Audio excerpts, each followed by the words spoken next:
저희가 이 40일 통독대회를 지금 이제 진행을 하고 있습니다. 우리가 그냥 통독을 하면 됐지 왜 낭독을 하고 왜 소리내서 귀찮게 읽어야 됩니까? 라는 질문을 하고 계신 분 있을 거라고 저는 생각해요. 우리가 이제 책을 읽는 문화에 익숙해 있기 때문에. 그런데 실제로 성경 자체가 여러분 낭독을 위한 그러한 책으로 만들어졌다는 사실을 저희가 기억해야 합니다. 뿐만 아니라 그 낭독 중심으로 성경에서 하나님의 백성들을 훈련시키고 또 하나님의 임재가 있었다는 사실도 주목해야 합니다.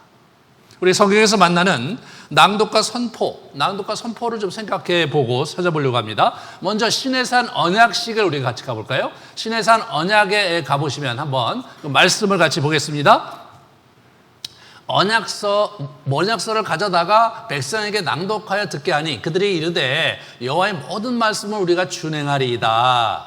이렇게 백성들에게 낭독을 했죠. 이게 언약식을 거행하고 마지막 장면이거든요. 그리고 이제 그리심산에서 이 언약식을 이렇게 백성들이 같이 호흡하고 또 입으로 고백하는 그런 시간이 있는데, 너는 그리심산에서 축복하고 선포하여 하고 에발산에서 저주를 선포하라 라고 신명기 21장 29절에 얘기함으로써 이 언약을 거행하고 언약을 이게 맺는 그런 장면에서 사실 언약은요, 이런 어떤 부동산 계약과 다른 거예요.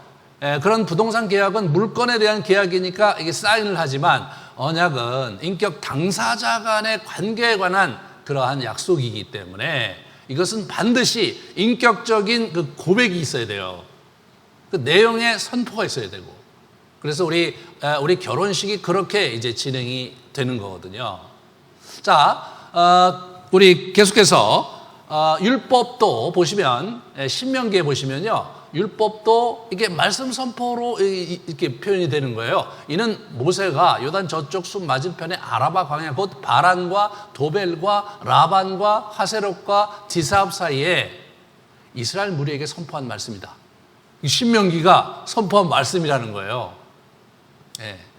이 하나님의 말씀도 이렇게 선포로 사람들에게 전달이 된 거예요. 요즘처럼 이렇게 책으로 전달된 게 문서로 전달된 게 아니란 말이에요. 모세가 이스라엘 자손에게 선포한 율법은 이러하니라 그러면서 모세가 증언과 규례와 법도를 선포했다.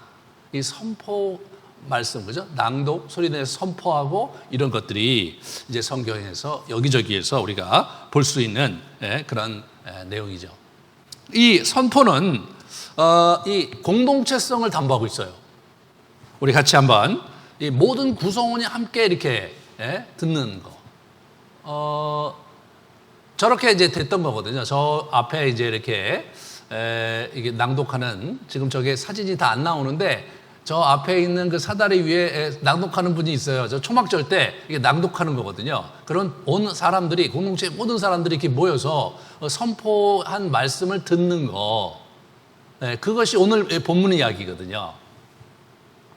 그러므로 누가 듣느냐 하면 백성의 남녀와 어린이와 내 성읍에서 만난 거류하는 타국인, 이 사람들이 모두 같이 모여서 그 율법 낭독하는 것을 듣는 거예요.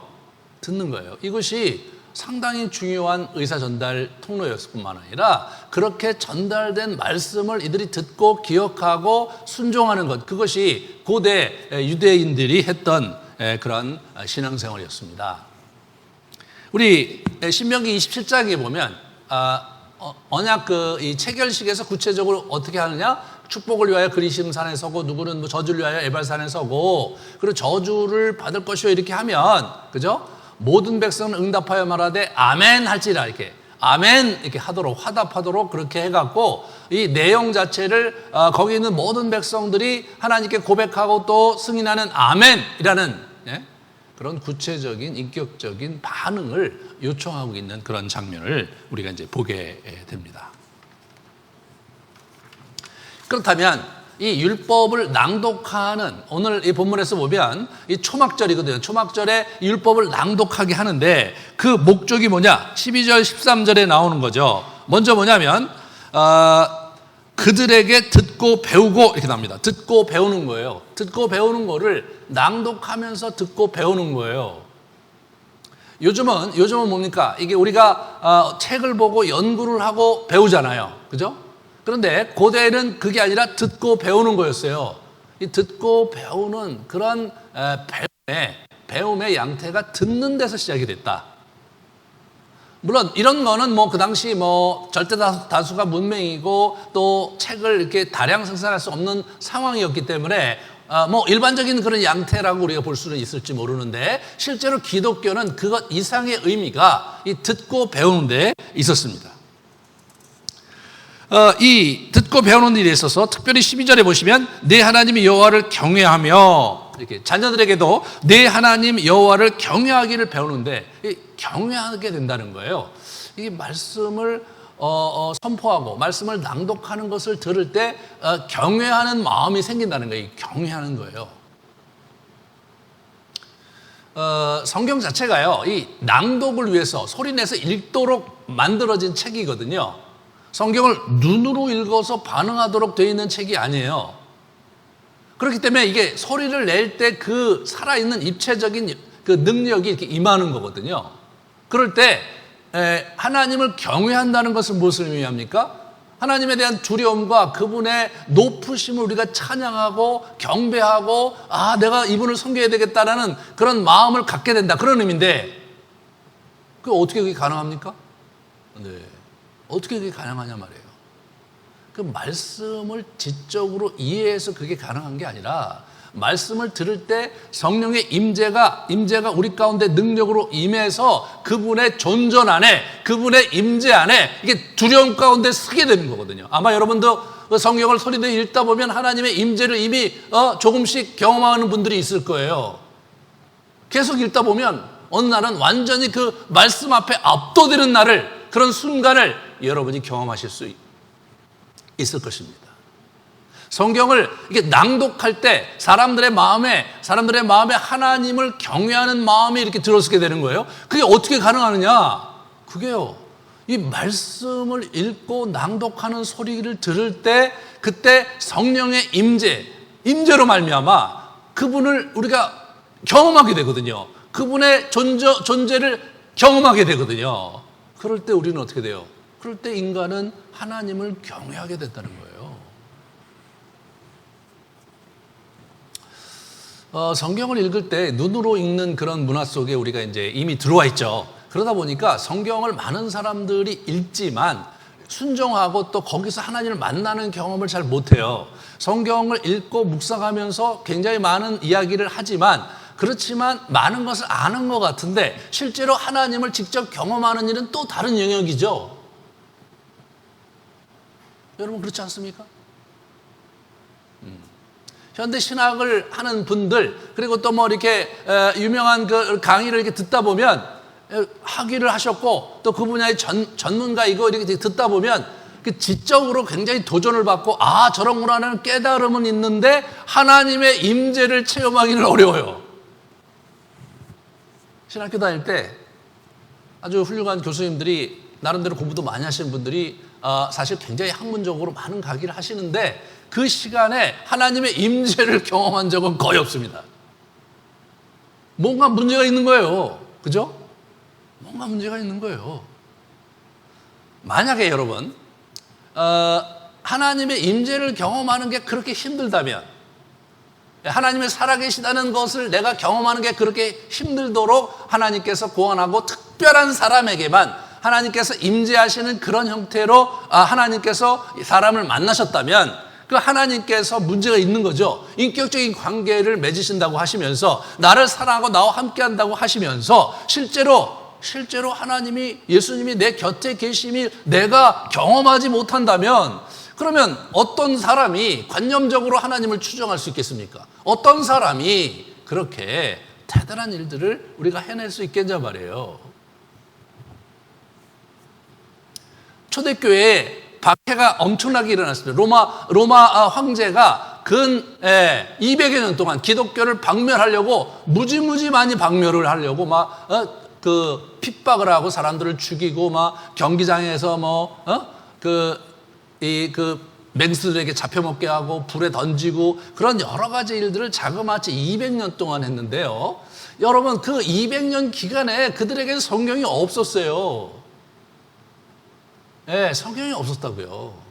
아직까지 성경이 그렇게 딱 신약 성경이 주어진 채 있지 않고 구전돼서 전달되고 있었어요. 일부 성경이 있었지만 그게 모아지지 않았단 말이에요. 성도들은 마가복음 우리 교회가 마가복음을 갖고 있으면 마가복음으로 예배를 드리고, 우리 교회가 빌립보서를 갖고 있으면 빌립보서로 예배 드리는 그런 형태로 소박하게 신앙생활을 했는데, 여러분, 그런데 그분들이요, 그런 상황에서 자기 마음을 하나님께 드렸을 뿐만 아니라 그들이 그 순교를 기꺼이 감사한 분들이 많았다는 거예요. 기독교가 박멸이 안 됐다는 말이에요. 거꾸로 로마가 기독교에 먹히고 말았단 말이죠. 그 영성을 어떻게 설명해낼 수 있겠습니까?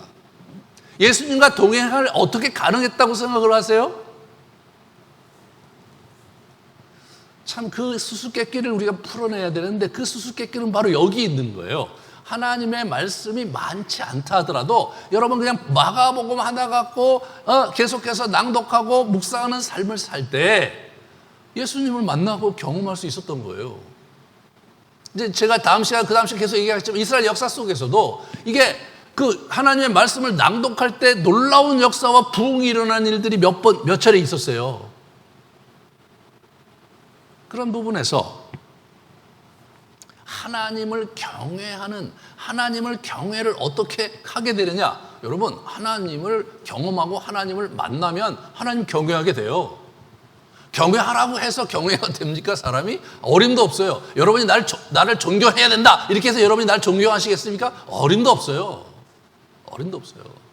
네? 우리는 그 인격적인 존재를 만나서 교감하면서, 야, 정말 이분이 대단한 분이라고 했을 때 내 마음에 이렇게 그 사람에 대한 존경심이 그런 거잖아요. 그죠? 그 사람에 대한 애정이 생기는 거예요. 하나님을 경험하지 못하는데 어떻게 하나님을 경외할 수 있겠습니까, 여러분? 어떻게 하나님을 경외하느냐?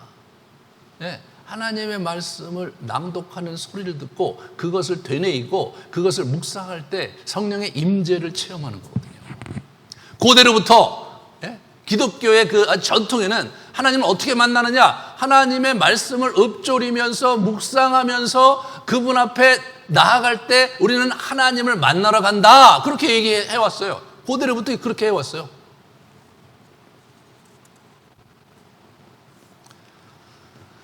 이 모세오경에서 그렇게 이제 이렇게 가르침 받았는데, 실제로 이것이 단순히 모세오경의 하나의 하나의 그 일시적인 그때 필요했기 때문에 했던 조치가 아니었고요. 우리 시편으로 넘어가면 이것이 하나의 기도 생활과 영성 생활의 패턴으로 자리 잡고 있는 것을 우리가 확인할 수가 있습니다. 몇 구절을 한번 보겠습니다. 시편 9장 11절.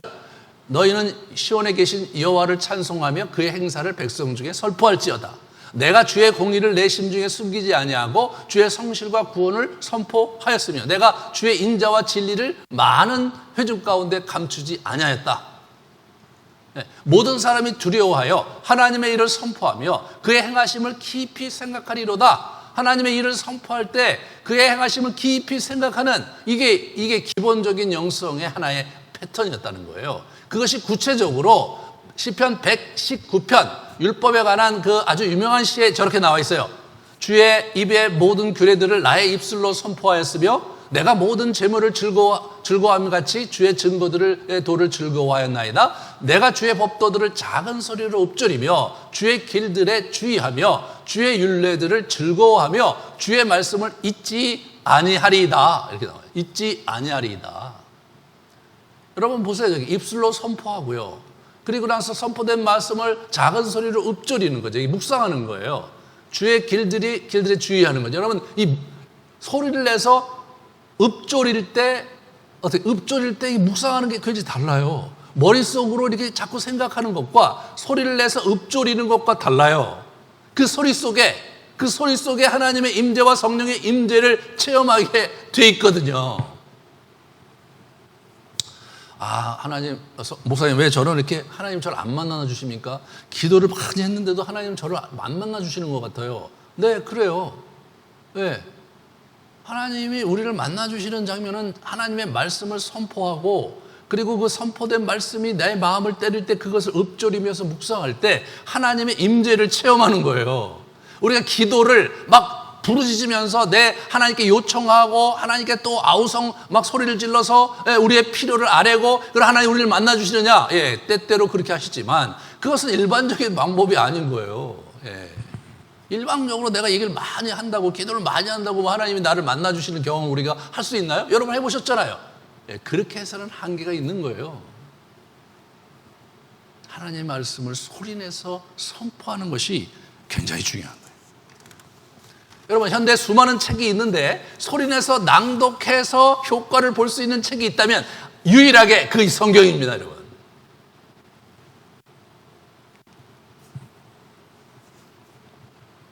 그러면서 오늘 본문에서 아주 굉장히 중요한 포인트를 우리가 보게 되는데, 이것이 언약의 땅에서 언약 가운데 사는 백성들의 영성이 굉장히 중요하다는 거예요. 이 말씀을 낭독하고 소리내서.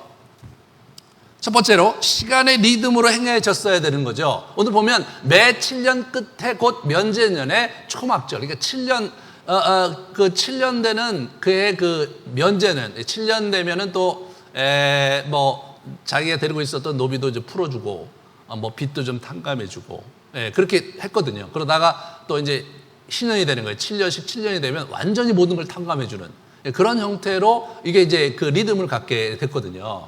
사실 저거는 굉장히 그 좋은 제도였던 것 같아요. 물론 지금 뭐 현대에 실천하기는 어렵지만, 그래서 이 7년 정도 되면 탕감을 받으니까 여러분 그 빚을 질 때 또 돈을 주는 사람도, 또는 어떤 재정적으로 그 사람에게 기여해 주는 사람도 뭐 7년 정도 생각하고 빌려주는, 그렇게 되면 사실은 사람이 그렇게 힘들게 살지 않아도 될 거라고 저는 생각하거든요. 제가 오래전에 빚 가운데 고생을 했던 적이 있었는데, 빚을 탕감받는다는 것이 얼마나 저는 정부에서 때때로 좀 많이 탕감해 주는 것이 옳다고 생각해요. 그러니까 그런 부분에서 인간이 이 빚에 쪼들리는 것만큼 힘든 게 없는데, 이런 부분에서 뭐예요? 그 빚을 탕감해 주면서 새로운 삶을 살도록 그렇게 기회를 주면서 꼭 해야 될 게 뭐냐? 하나님의 말씀을 선포하라는 거예요. 응? 다 모여갖고 하나님의 말씀을 선포하고 들으라는 거예요. 왜?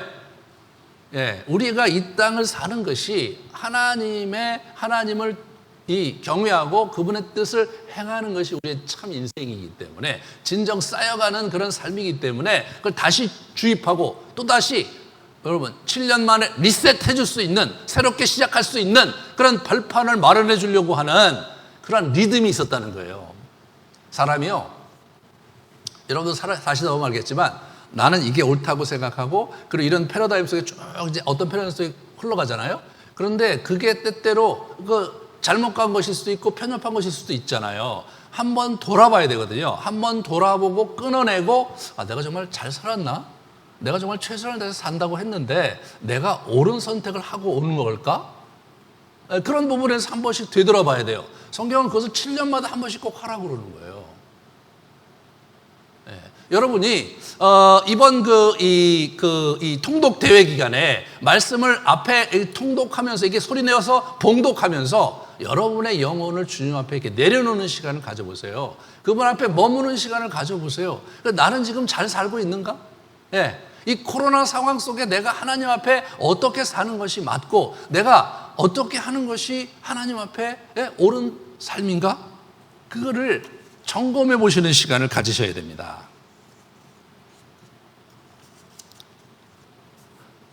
11절 13절을 같이 볼까요? 11절 13절을 같이 보시면, 여호와 그가 택하신 곳에 모일 때에 율법을 낭독하며 온 이스라엘에게 듣게 할지니, 그죠? 요단을 건너가서 차지할 땅에 거주할 동안에 이렇게 해라 이거예요.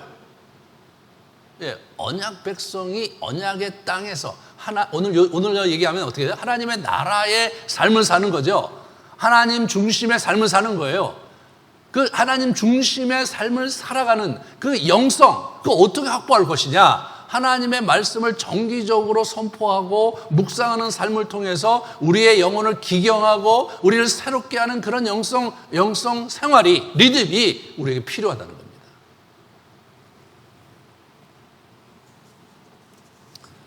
세 번째로 이 다음 세대의 교육을 위해서 아까도 우리 오늘 영상을 통해서 자녀들을 이제 새로 이렇게 낳고 키워가는 이 코로나 상황 속에서 그리고 이제 마지막 에스더 자매 같은 경우는 이제 애를 3명이나 이제 낳고 이제 키워가는 그런 과정이 있잖아요. 어떻게 이게 다음 세대에 전수할 것이냐. 여러분 저 사진을 잘 보세요. 저 사진이 지금 현재 이스라엘 사람들이 초막절을 지내는 그런 모습을 이렇게 사진을 제가 어디서 찾아온 거예요. 저렇게 이제 초막절 때 지금도 저분들은 이렇게 텐트를 치고 이렇게 위에 나무로 이렇게 한 다음에 그다음에 거기서 모여서 식사하고 교제하는 시간을 일주일 동안 갖는다는 거예요.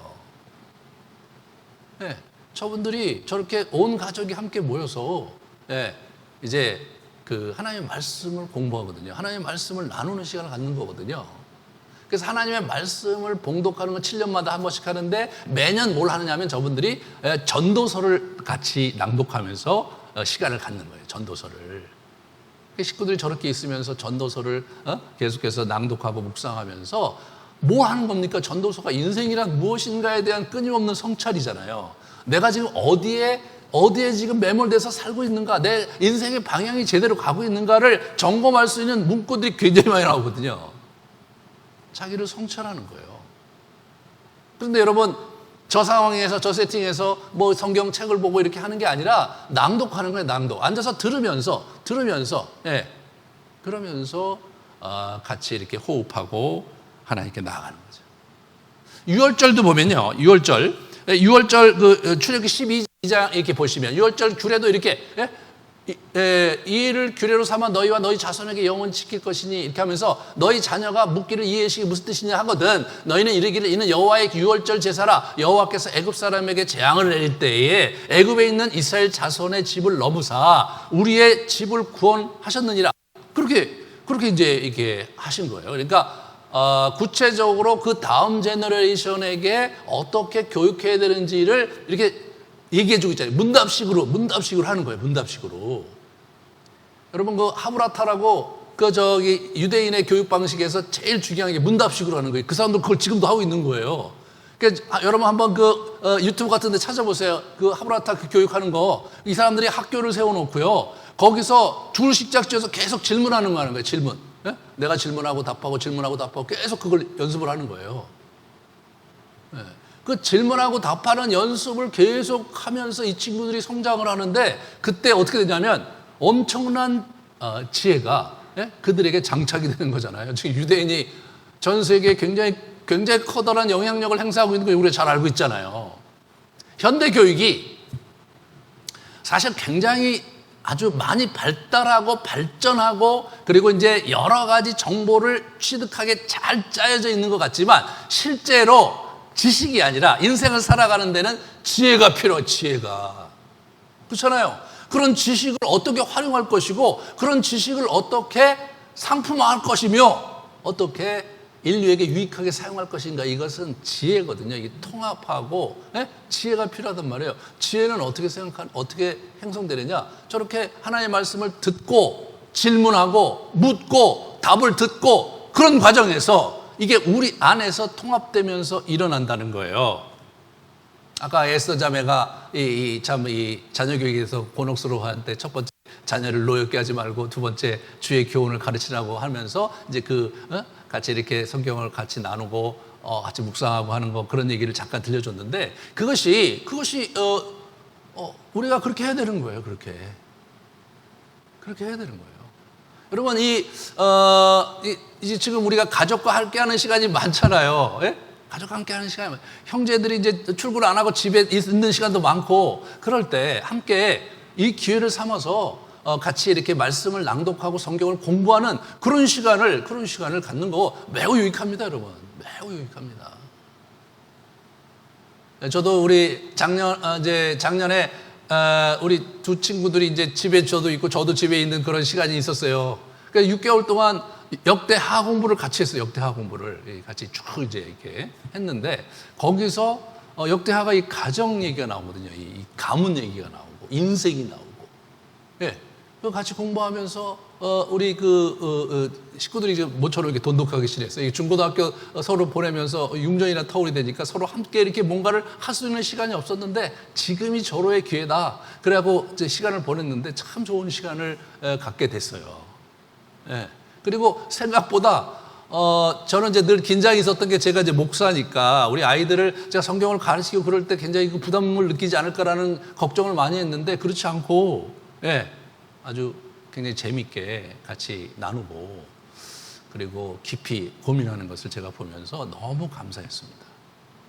사실 자녀들의 성경 공부는 부모가 하는 거더라고요. 부모가 하는 거예요. 교회에서 일주일에 한 번 와갖고 우리가 할 수 있는 일은 한계가 있잖아요. 집에서 여러분들이 공부를 가르치는데 어떻게 가르치겠습니까, 여러분? 그 많은 공부를 해갖고 어떻게 할 수가 없잖아요.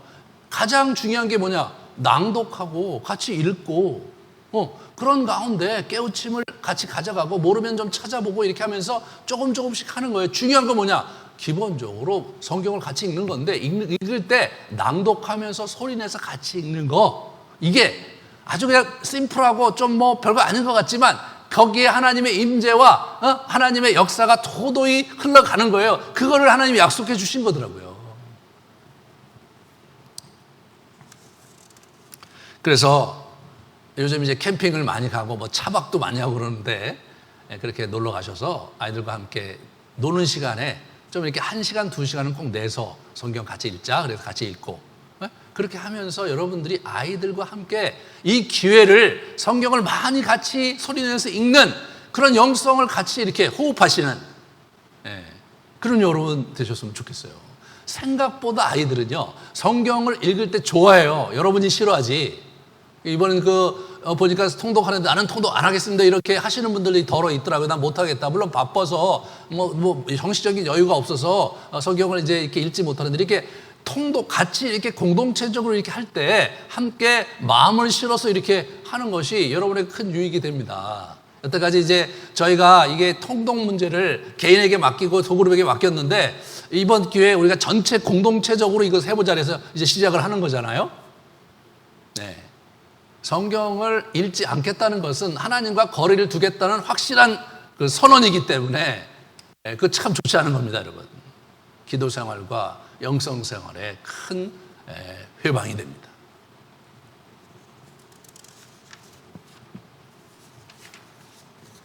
이러한 이 낭독과 선포의 그러한 영성은 이게 이제 선지자들에 의해서 계승이 돼요. 선지자들에 의해서. 그래서 보시면 예레미야서 11장 6절을 보면 거리에 선포하여 이르기를 너희는 이 언약의 말을 듣고 지키라. 너희는 내 목소리를 순종하라. 이렇게 나오잖아요. 여러분 여기서 귀를 기울이지 아니하고 이게 내 목소리를 순종하라 이런 말씀을 쓰시잖아요. 소리, 여러분.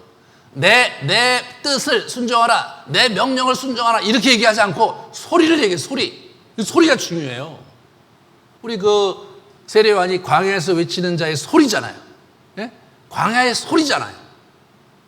이 기독교 영성은 소리에서 오는 거예요. 예? 소리에서 오는 거예요.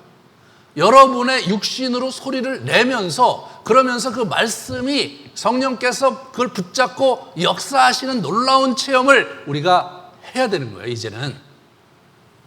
그래서 이 모더니즘이 지나가고, 모더니즘은 이성주의 시대고 체계의 문화라면 이제 포스트 모던 시대는 체계 시대가 지나갔잖아요. 맨날 유튜브 보시잖아요, 여러분. 유튜브. 저도 유튜브 참 많이 보는데, 야, 정말 이런 시대가 올 줄은 몰랐던 거죠. 개인이 계속해서 영상을 볼 수 있는 기계를 가지고 우리가 하루에도 여러 차례 또 굉장히 많은 시간을 유튜브와 함께 하면서 보고 듣잖아요. 읽는 시대가 아니라 보고 듣는 시대란 말이에요. 보고 듣는 시대, 성경 시대예요. 그러므로 우리가 고대의 영성 패턴을 장착하는 것이 이 시대에 정말로 중요하고 그렇게 해야 우리 자녀들에게도 그게 전수가 되는 거지 않습니까? 여기 보시면 이것이 단순히 구약에서 끝나질 않았어요. 신약에 예수님도 거기에 대해서 관심이 있으셨습니다. 보시면 예수님께서 누구든지 사람 앞에서 나를 시인하면 인자도 하나님의 사자들 앞에서 그를 시인할 것이다. 사람 앞에서 나를 부인하는 자도 나도 부인할 것이다. 사람 앞에서 시인하고 선포할 것을 원하셨어요. 실제로 로마서의 그 사도 바울은 우리의 구원 여정에서 굉장히 중요한 얘기를 합니다. 로마서 10장 9절 10절에 보시면 내 마음에 믿으면 구원을 받으리라. 구체적으로 어떻게 돼요? 사람이 마음으로 믿어 의에 이르고 입으로 시인하여 구원에 이른다 이거죠. 마음에 믿는 것으로 끝내서는 안 된다는 거예요. 입으로 시인하고 고백할 때 완성이 된다는 거예요. 예. 예. 이게 사인하고 도장 찍는 게 중요한 게 아니고요. 인격적인 관계에서는 뭐예요? 나를 똑바로 보고 서로 마주한 가운데 내가 그렇게 하겠습니다 라고 얘기하는 이 고백이 그 무엇보다도 아주 중요한 하나의 결단이요, 선을 넘어가게 되는 거고, 그것을 하나님이 소중하게 받으시는 거잖아요. 우리가 예수 믿을 때 주님 내가 죄인입니다, 하나님 정말 살아계신 것을 제가 믿고, 그리고 예수 그리스도가 나를 위해 십자가에 돌아가신 것을 내가 받아들입니다. 주님 나의 죄를 용서하시고 나를 구원해 주십시오. 내가 당신을 주와 그리스도로 섬기겠습니다 라고 우리가 기도할 때 그 소리가 성령에 의해서 승인되고 인준되면서 우리가 하나님의 자녀가 되는 거잖아요. 이게 다 연결이 되어 있는 거예요. 신약에도 그게 넘어온 거예요.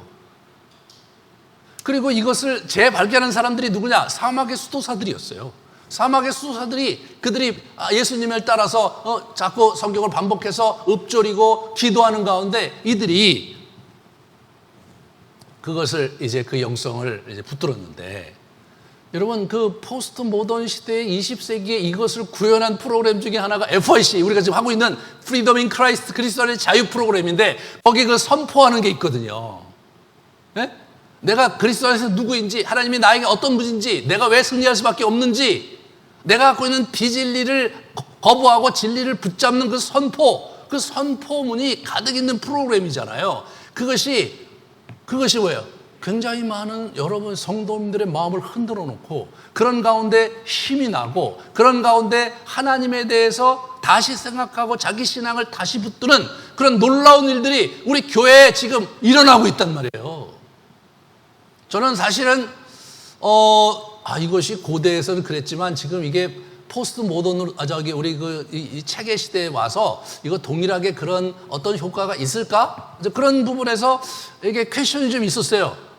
물론 좋다, 유익한다. 근데 그렇게까지 파워풀할까?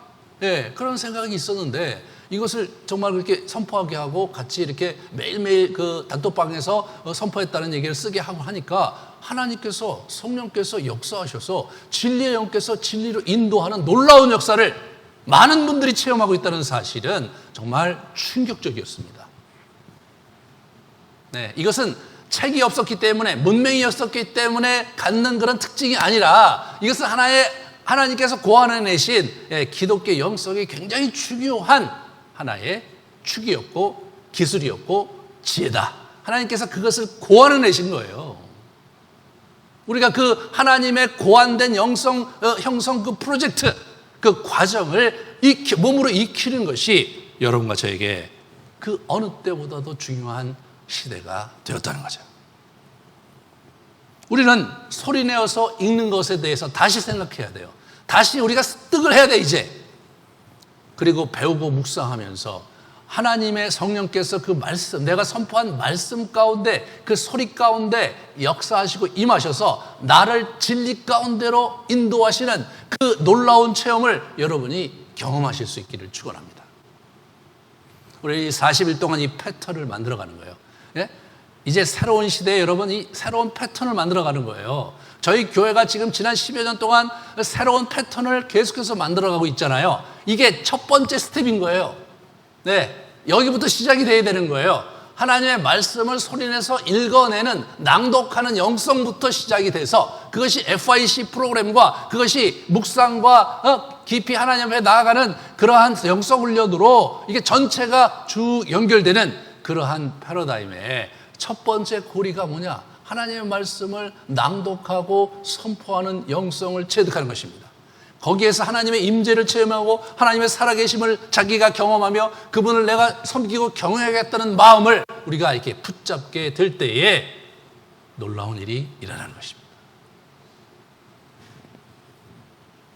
꼭 이 교회에 여러분 이렇게 함께 할 때 이 소리내서 통독하는 영성이 여러분의 그 이 삶의 체질에 이렇게 들어올 수 있도록, 그리고 그것이 가정생활에, 영성생활에 그것이 자리 잡게 할 수 있도록 우리가 함께 노력합시다.